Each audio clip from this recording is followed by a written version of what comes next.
told you, little hat. He's the David Bowie of Happy Days. I'm a great fan of Fonzie, and I have a lot of admiration for Henry as an actor as well. Yeah, Well, that's lovely. Thank you. I'm very flattered because I certainly can return the compliment. You know, in everything that we do, in whether you're a singer or an actor or a dancer, that we talked about this backstage for a second. I just had a chance to meet David.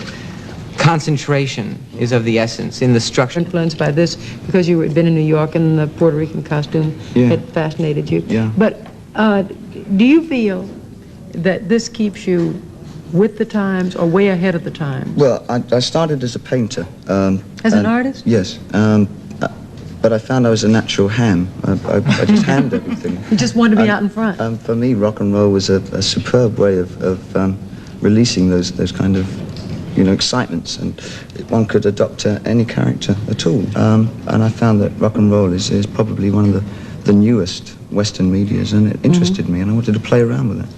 And you had never sung before that time? You'd never fronted a band? No, I still act the songs rather than sing them. I interpret songs, and I thought, well, if the French chanson thing they can get away with sort of talking the songs, then I can get away with talking. All it needs is intention. You said there were some things you wanted to change about yourself. What were they?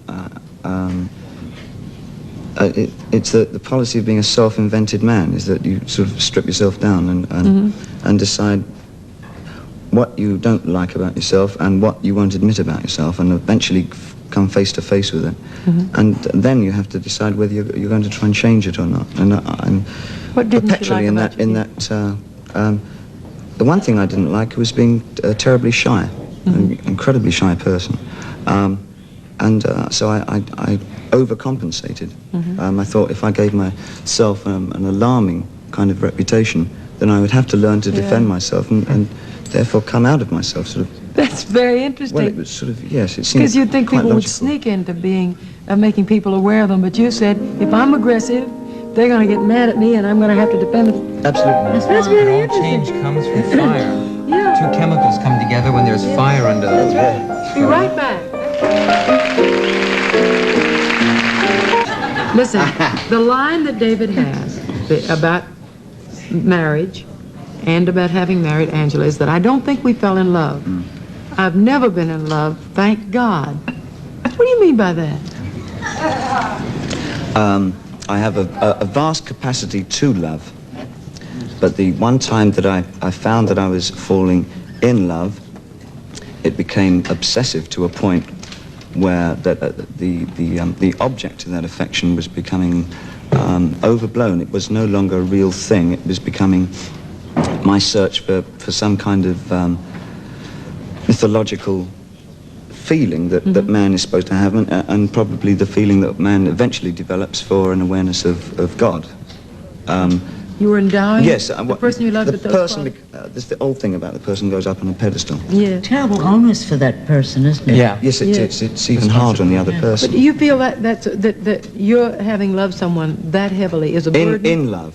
I think they're very strong. They're very different. I think they're very different indeed. Loving somebody truly and wholeheartedly and being in love are two very different conditions. I don't think being in love has anything to do with loving somebody.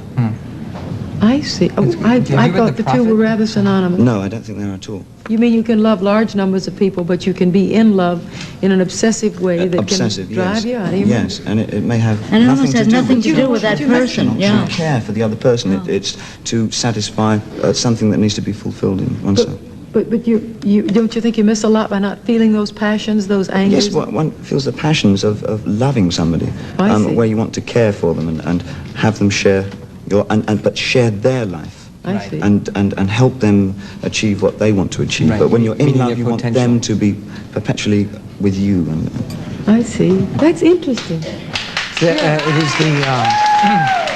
It is the pure form of love, allowing the other person to nurture themselves into their... Is that I was always totally bedazzled by all the art forms of the 20th century, and my interpretation comes out my way of those art forms, from Expressionism to Dadaism, and I try and break it down into some kind of simplistic that can be passed on. Even if the definition isn't understood, the feeling that I felt is passed on.